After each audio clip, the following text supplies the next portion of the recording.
जय हिंद। नमस्कार साथियों, आप सभी लोगों का मोस्ट वेलकम है आज के इस नए क्लास में। साथियों, आज के इस क्लास में हम सभी लोग पढ़ने वाले हैं बीएसएससी कार्यालय परिचारी भर्ती 2025 के एग्जाम के लिए मोस्ट इम्पोर्टेंट प्रीवियस ईयर के क्वेश्चन को, जो कि साथियों आपके बीएसएससी कार्यालय परिचारी भर्ती 2025 के एग्जाम के लिए काफ़ी इम्पोर्टेंट है। तो आप सभी लोग इस क्लास को बिल्कुल अच्छी तरीके से लास्ट तक देखिएगा और इस क्लास में दिए जाने वाले सभी प्रश्न को आप अच्छी तरीके से ज़रूर याद कर लीजिएगा, जिससे कि आप लोग अपने एग्जाम में सभी क्वेश्चन को आसानी तरीके से बना पाएंगे।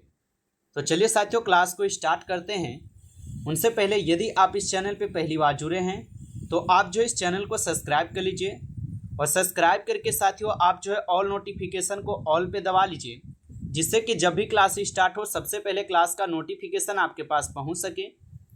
तो चैनल को आप सब्सक्राइब कर लीजिए, साथ ही साथ साथियों आप इस क्लास को लाइक जरूर कर लीजिएगा। तो चलिए साथियों, क्लास को स्टार्ट करते हैं और देखिएगा क्वेश्चन क्या दिया गया है। क्वेश्चन दिया गया है साथियों कि रूसी क्रांति की शुरुआत किस वर्ष हुई थी। साथियों, ये सभी क्वेश्चन बिल्कुल इंपॉर्टेंट और सिलेक्टेड क्वेश्चन लिए गए हैं, जिससे कि आपको पेपर में साथियों यहाँ से बिल्कुल 100% आपको क्वेश्चन यहाँ से सभी क्वेश्चन देखने को मिलेंगे। तो आप अच्छे से इन क्वेश्चन को जरूर याद कर लीजिएगा। बताइए कि रूसी क्रांति की शुरुआत किस वर्ष हुई थी। तो साथियों याद रखिएगा, रूसी क्रांति की शुरुआत आपके वर्ष 1917 को हुए थे। ऑप्शन बी लगाए हैं तो आपका सही जवाब है इस क्वेश्चन का। चलिए अगला प्रश्न देखिए। क्वेश्चन है union of Soviet socialist Republic कब अस्तित्व में आया था। बताइए साथियों कि union of Soviet socialist Republic कब अस्तित्व में आया। तो साथियों इस क्वेश्चन का सही जवाब ऑप्शन डी कीजिएगा, वर्ष 1923 में आया। ऑप्शन डी इस क्वेश्चन का सही जवाब है। अगला प्रश्न देखिए। क्वेश्चन है वैज्ञानिक समाजवाद का सिद्धांत किसने दिया था। तो वैज्ञानिक समाजवाद का सिद्धांत साथियों किसने दिया था। तो ये दिए गए थे आपके किसके द्वारा।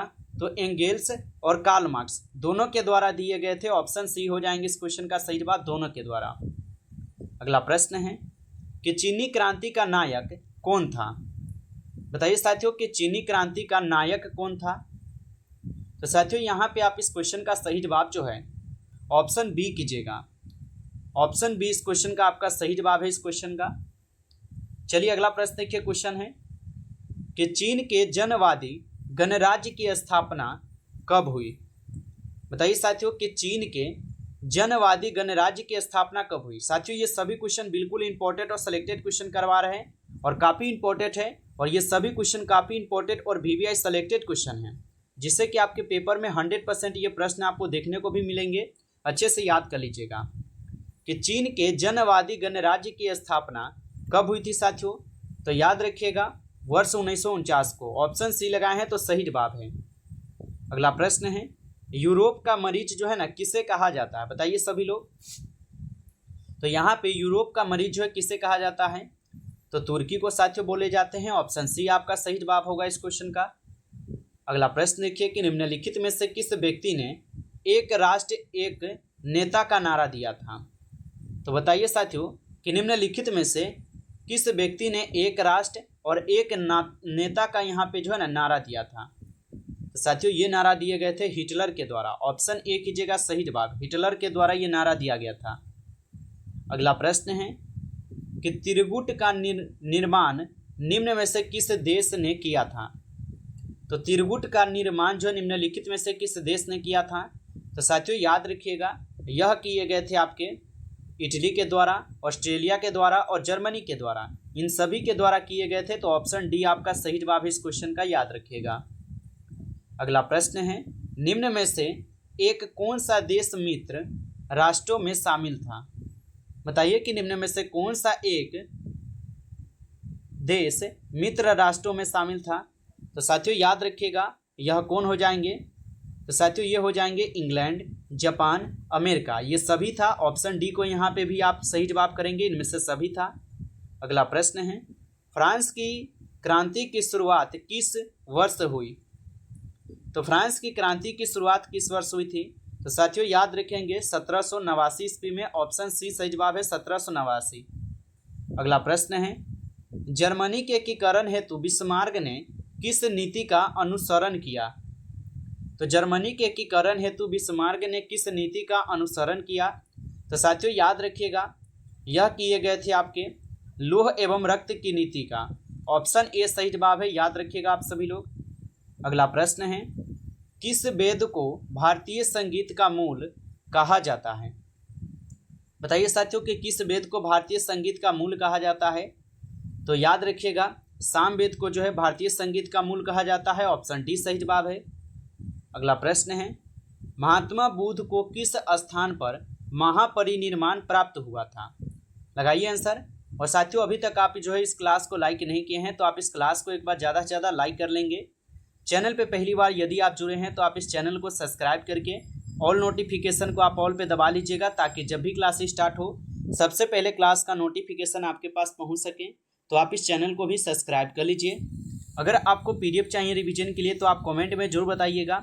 बहुत सारे स्टूडेंट को मिल चुका है, यदि अभी तक आपको भी नहीं मिले हैं तो आप भी जरूर कमेंट करके बताइएगा। बताइए साथियों कि महात्मा बुद्ध को किस स्थान पर महापरिनिर्वाण प्राप्त हुआ था?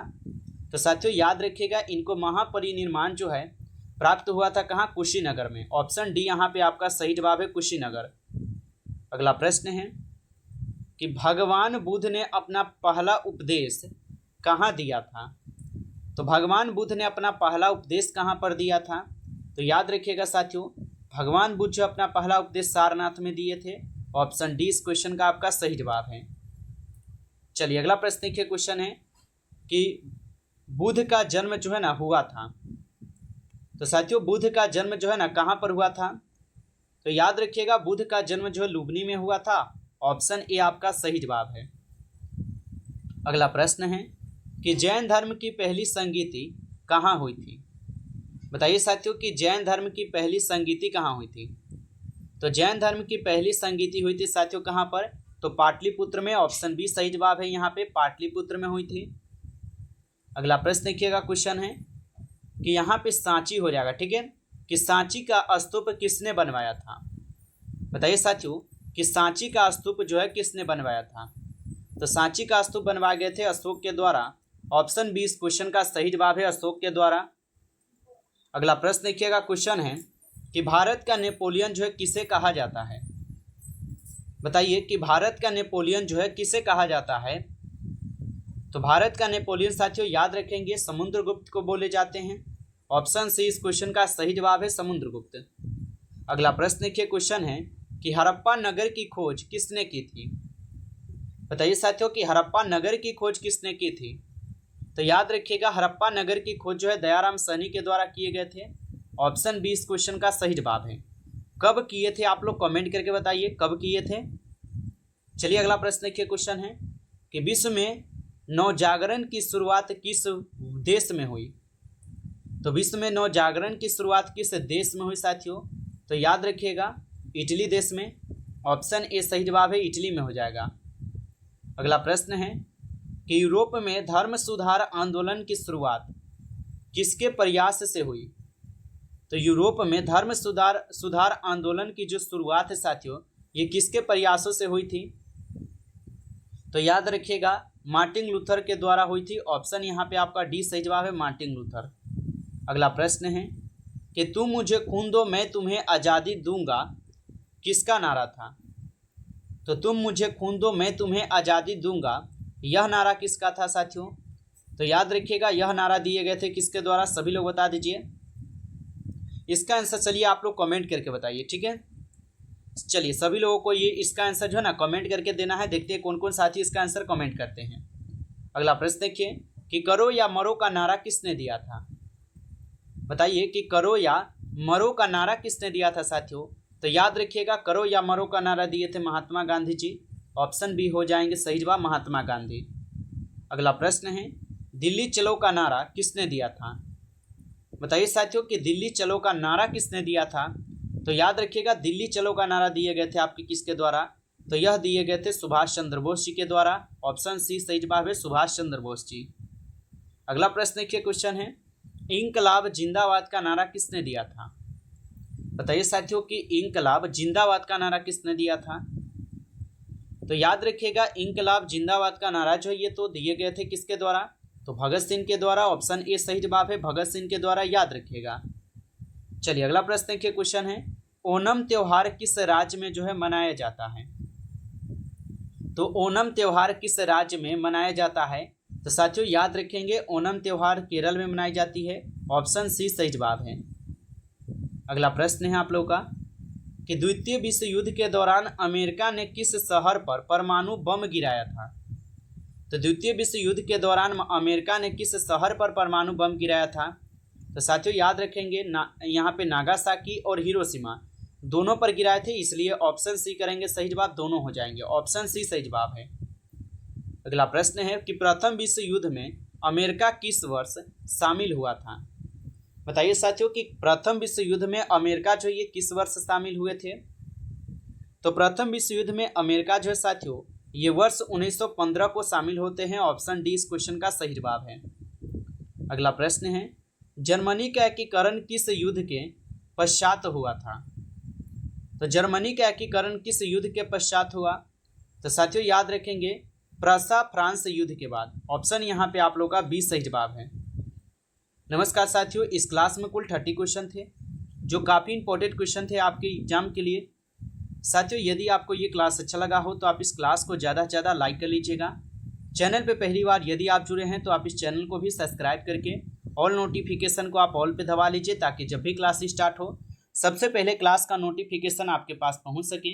तो आप इस चैनल को सब्सक्राइब कर लीजिए। साथ ही साथ अगर आपको पीडीएफ चाहिए साथियों तो कमेंट करके आप जरूर बताइएगा। चलिए फिर मिलते हैं आपसे एक नई टॉपिक के साथ नेक्स्ट क्लास में। तब तक के लिए जय हिंद, जय भारत।